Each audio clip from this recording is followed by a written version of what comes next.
אנחנו נכין מרק קובה סלק, אכל מאוד אופייני לעדה העיראקית. השלב הראשון, להכין את המליט של הקובה. המליט עשויה מבצל, בשר טחון ותבלינים. שמים שמן שיכסה את המחבת, ומעדים את הבצל עד שקיפות, מוסיפים את הבשר הטחון. את התבלינים אנחנו מוסיפים רק בגמר הטיגון. המליט שהיא חמה, היא לא טובה לבצק. זה הולך להתקרר כשעתיים, ומכינים רק כשזה לגמרי קר. בשלב השני אנחנו מכינים את הבצק. הבצק עשוי מקילו ג'ריש וקילו סולת. אנחנו מוסיפים 2 כפות מלח. ג'ריש. ו2 כפות לסולת. מערבבים, מוסיפים מים. מה שחשוב פה, לשים כמות מספקת דווקא לג'ריש, שהוא ישתה קצת את המים. אנחנו מוסיפים מים עד גובה הג'ריש, ומוסיפים את הסולת לעיסה הזאת. ואנחנו מתחילים ללוש, לערבב את הכל ביחד. את רואה שהבצק מגיע למצב שאת יכולה לעבוד איתו. במקרה שהבצק יוצא יותר מדי רך, הוא נשבר ואת לא יכולה לעבוד איתו. לכן את צריכה להוסיף עוד סולת. נתחיל עכשיו בהכנת המרק. אנחנו לוקחים בצל בינוני, קוצצים אותו לחתיכות קטנות, קוצצים קרפס, 3 גבעולי קרפס, העלים והגבעול. לוקחים 3 סלקים, פותחים לעיגולים ואז לרבעים. יוצקים שמן עד לכיסוי התחתית של הסיר, שופכים את הבצל,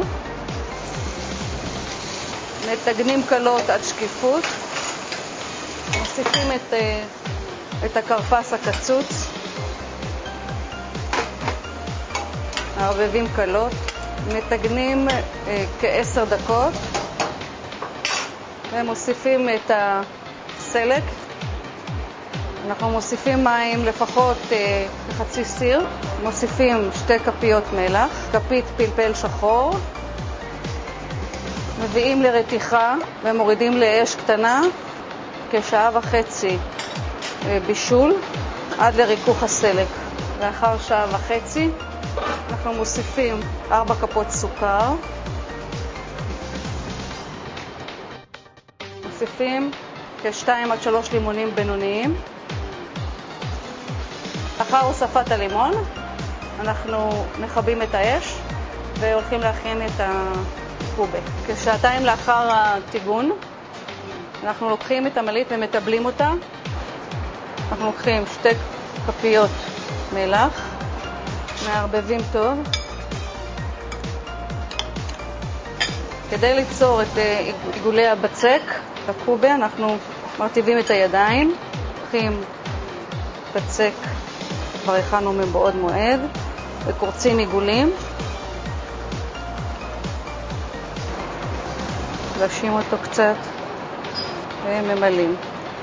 סוגרים אותו, מהדקים יפה ומחליקים אותו לכדור מושלם.